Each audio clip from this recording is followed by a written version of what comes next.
Welcome to video for marketing your business. Now, we've already begun to talk about marketing your business and begun marketing your business, but let's dive a little bit more deeply in here. So first, when it comes to marketing, it's important to remember that word of mouth is still king, which is why it is so important for you to tell everyone what you're doing and what you want them to tell others about you.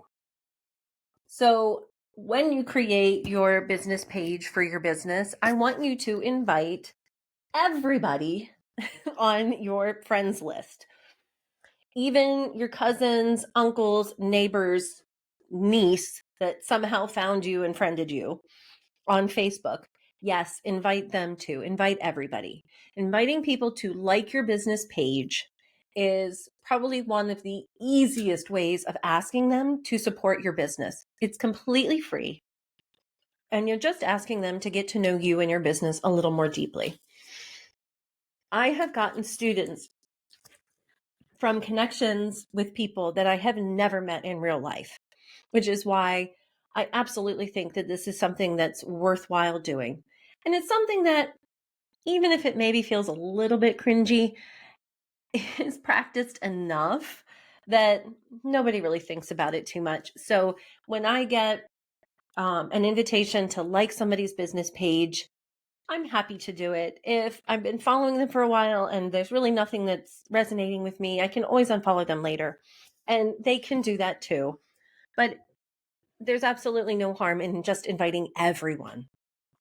Also, when you are sharing content on your social media platforms, your business pages, I want you to then go into your personal account, look for your business account, and then share the content that you created from your business account on your personal account. Now, you can just share on both of them, but it's actually helpful if you, instead of sharing the same piece of content on both of your accounts, meaning I created a post with a caption and I decided to share it on my business page, and then I also uploaded and shared the exact thing from my personal page. You can do that. But if I share it to my business page and then log into my personal account, find my business page, and share the post I wrote on my business page, then it's more likely that someone who hadn't already found my business page and liked my business page, that will help them to go back to my original business page and learn more about me and my business and what I'm offering, either for their own use or in order to recommend me to someone else who may benefit from my services. So that's one of the things about your word of mouth. Also, get to know the people that are following you. I mean, yes, you're marketing to your ideal client, but not everybody who follows you on your social media is going to be your ideal client. They may be friends of your ideal client or grandparents of your ideal client. And the more that you get to know about your audience, the better you're going to be able to connect to them. So those are a couple of the things I want you to think about, is really building that connection with whoever it is that's following you. And then you're going to have to tell them what you want them to tell other people about you. Also, once you start getting students, they are going to be your best salespeople. And I have found that to be true in my own business. And I've also found that to be true with the teachers that I'm working with.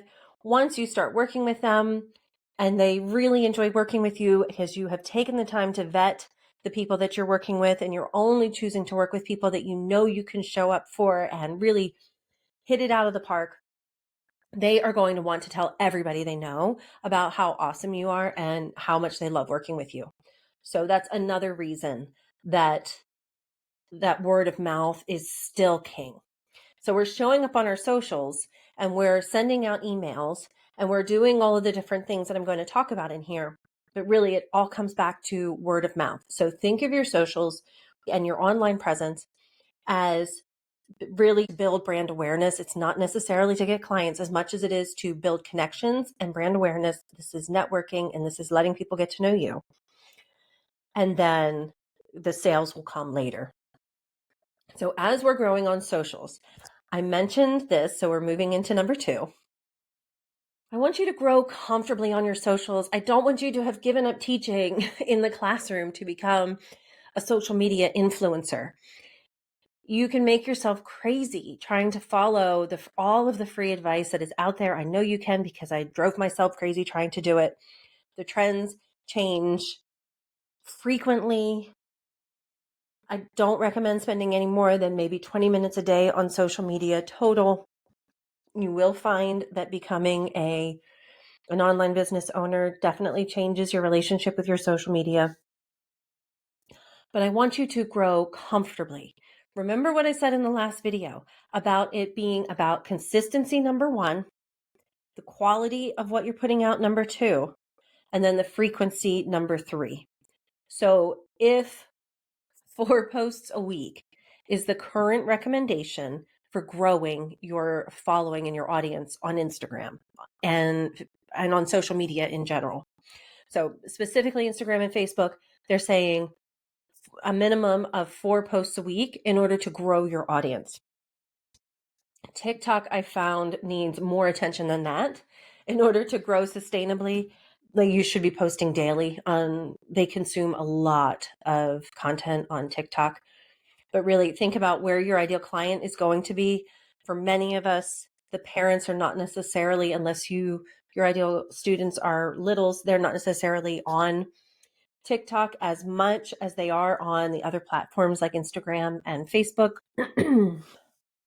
But when it comes to growing on your socials, just try to stay consistent. I recommend going with 4, and that can be any combination. I would probably recommend that you do 2 reels and then 2 static posts a week, just to kind of have your bases covered, because sometimes the reels are trending, sometimes the carousels are trending.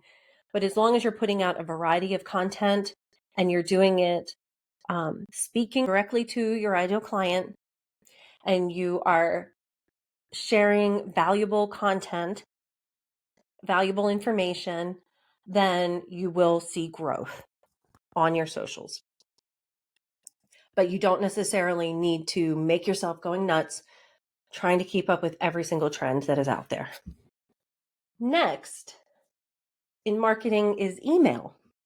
So what I recommend all of my teachers do when we're building their businesses is to email public schools and private schools, the school administrator, the counselor, and the content teachers. This is an email of introduction, basically saying, "Dear so-and-so, my name is this. These are the students that I help. Here's my website where you can learn more about me. Please consider sending any students who could use additional support my information in order to help them." And that's it. Just a quick introduction. This is me. This is who I help. This is where they can learn more. Please consider sending any struggling students my way. Thank you for your time, and leave it at that. Send that to the school administrator, the guidance counselors, and the content teachers. All of that is public record. You can find them online. Cast your net as wide as you like. And then when it comes to the private schools, I would do that for both public and private. But also look back at what you want to teach, and look at some of the smaller private schools and their course offerings, and think about where you can add value. So most of my students are from a very small local private school that does not offer French.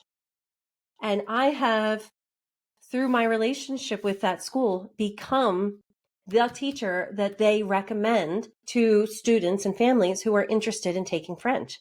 And so now I'm able to see their students in their building during the school day, and I'm paid individually by the teachers. So those are my desired hours.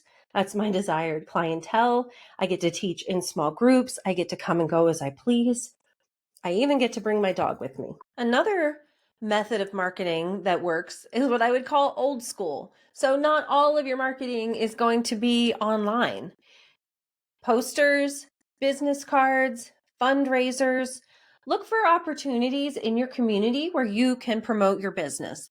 I know teachers who have been able to get clients by hanging posters or flyers in Starbucks or coffee shops, libraries, the gym, wherever their ideal client or the parents of their ideal clients may be hanging out. That is a place where you can put these old school marketing methods up because they actually all still work. And it's a great way to connect with people that are in your local area. Additionally, if you're familiar with the app Nextdoor, that is another great way to connect with people that are in your area. Now, next to business cards, I have Linktree. And if you're familiar with Linktree, it's a place where you just go to linktree.com. You can link your calendar link, your website link, links to your social media platforms, any places that you would like your ideal client to be able to go. And then you can share. When you go and click share in the upper right-hand corner of Linktree, you will get a QR code. And I like to put that QR code on my business card. So that way, anytime somebody scans that, it will take them immediately to any of my online products or services or ways of getting in touch with me. It's an easy way. They don't have to type anything in. They can just access it with the camera on their phone.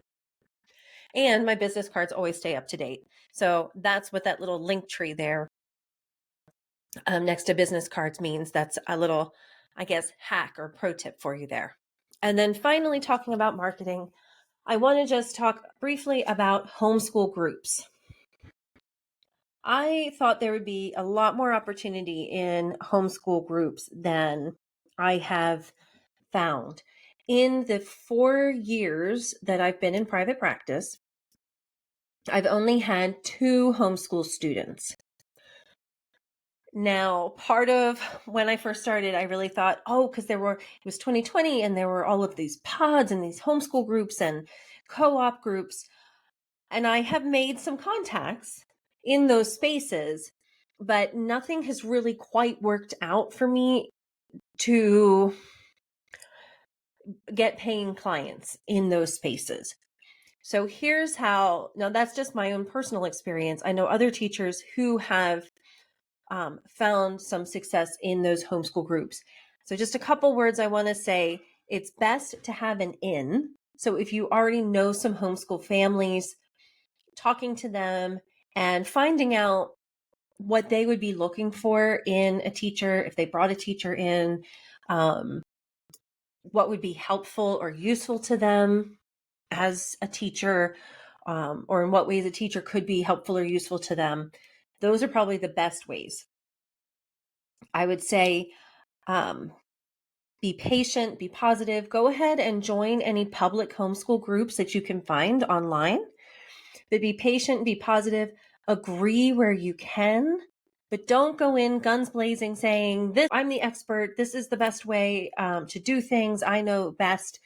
That's a really quick way to get yourself kicked out of those groups, to become persona non grata in those groups, or conversely, have them picking your brain for free information that, again, is going to eat up a lot of your time and not positively impact your bottom line. So when you're in those homeschool groups, just kind of to sum up, you're a guest, you're there to learn, to offer value where you can, and it really is best to have an in before trying to promote yourself in your business. So that is everything I had for you for marketing your business. And I will see you in the next video.